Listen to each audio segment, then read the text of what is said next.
নমস্কার বন্ধুরা, বনশ্রী কুকিং হাবে আপনাদেরকে স্বাগত। প্রত্যেক দিনের মতন আজও নিয়ে চলে এসেছি নতুন কিছু। লুচির সাথে খাওয়ার জন্য ড্রাই আলুর দম। এই অল্প গ্রেভি দিয়ে আলুর দম লুচির সাথে খেতে বেশ ভালো হয়ে থাকে। দেখবেন এভাবে কম গ্রেভি ড্রাই আলুর দম বানিয়ে লুচি বা নিরামিষ পোলাওয়ের সাথে খেতে খুবই ভালো লাগে। তাই সেরকমই একটা রেসিপি নিয়ে আজকে আমি আপনাদের সামনে চলে এসেছি। এই আলুর দমটা বানানোর জন্য কি কি প্রয়োজন সেটা দেখে নিই। প্রথমে নিয়ে নিয়েছি এখানে বেশ কয়েকটা আলু।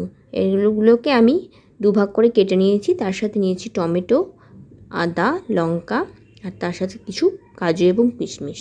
একদমই সহজ উপায়ে আপনাদেরকে এটা শেয়ার করেছি যাতে খুব চটজলদি এটা বানিয়ে নেওয়া যায়।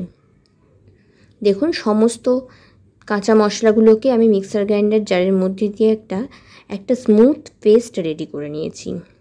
এই স্মুথ পেস্টটা রেডি করে নিলেই এই আলুর দমের মশলা তৈরি হয়ে যাবে।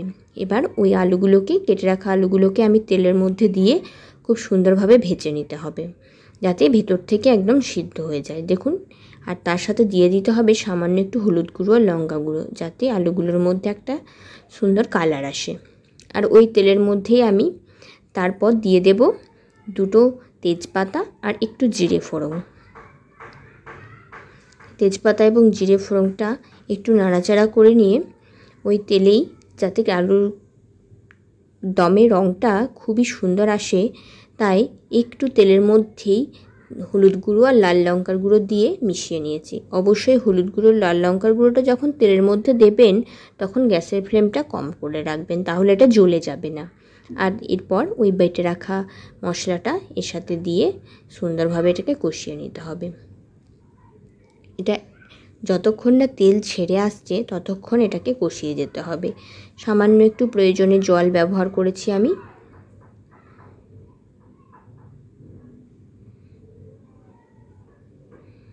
এরকম সহজ ধরনের রান্না যদি আপনাদের ভালো লেগে থাকে তবে অবশ্যই চ্যানেলটাকে সাবস্ক্রাইব এবং শেয়ার করে দেবেন। দেখুন, একটু জল ব্যবহার করেছি, তারপর জল ব্যবহার করে আবারও একটু ভালোভাবে এটাকে নাড়িয়ে চাড়িয়ে কষিয়ে নিয়েছি। এবার কষানো হয়ে গেলে এর মধ্যে স্বাদ অনুযায়ী লবণ এবং স্বাদ অনুযায়ী চিনি আমি দিয়ে দিয়েছি। লবণ এবং চিনির ব্যবহার যদি সঠিক মাত্রায় হয় তাহলে যে কোনো রান্নার স্বাদই ভীষণ সুন্দর হয়ে থাকে। আর এর সাথে দিয়ে দিয়েছি 1 চামচ মতো জিরে গুঁড়ো, আর তাতে দিয়ে দেবো ফেটিয়ে রাখা 2 চামচ টক দই।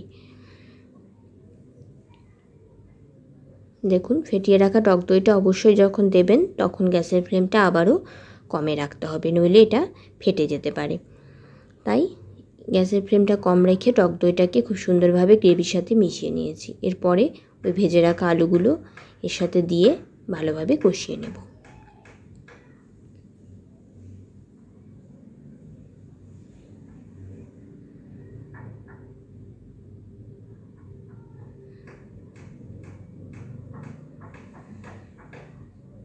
ভেজে রাখা আলুগুলো এর সাথে দিয়ে খুব সুন্দরভাবে কষিয়ে নিয়েছি। এখন এরপর একটু জল ব্যবহার করে নিতে হবে যাতে আলুগুলো একদম ভেতর থেকে সুন্দরভাবে সিদ্ধ হয়ে যায়। জলটা যতক্ষণ না ফুটে আসছে ততক্ষণ এটাকে ফুটতে দিতে হবে। এরপর একটা ঢাকা দিয়ে কিছুক্ষণ রান্না করে নিতে হবে যাতে ভেতরটা একদম নরম মোলায়েম হয়ে যায়। আলুগুলো দেখুন কতটা সুন্দর রং এসছে এবং দেখতেও যেমন সুন্দর হয়, এগুলো খেতেও ভীষণ ভালো হয়। ওপর থেকে একটু ধনেপাতা ছড়িয়ে দিলে এই হালকা গ্রেভির আলুর দমটা খেতে বেশ ভালো লাগে। সকালের জলখাবারে বা টিফিনে অতি সহজেই এটা বানিয়ে নেওয়া যায়।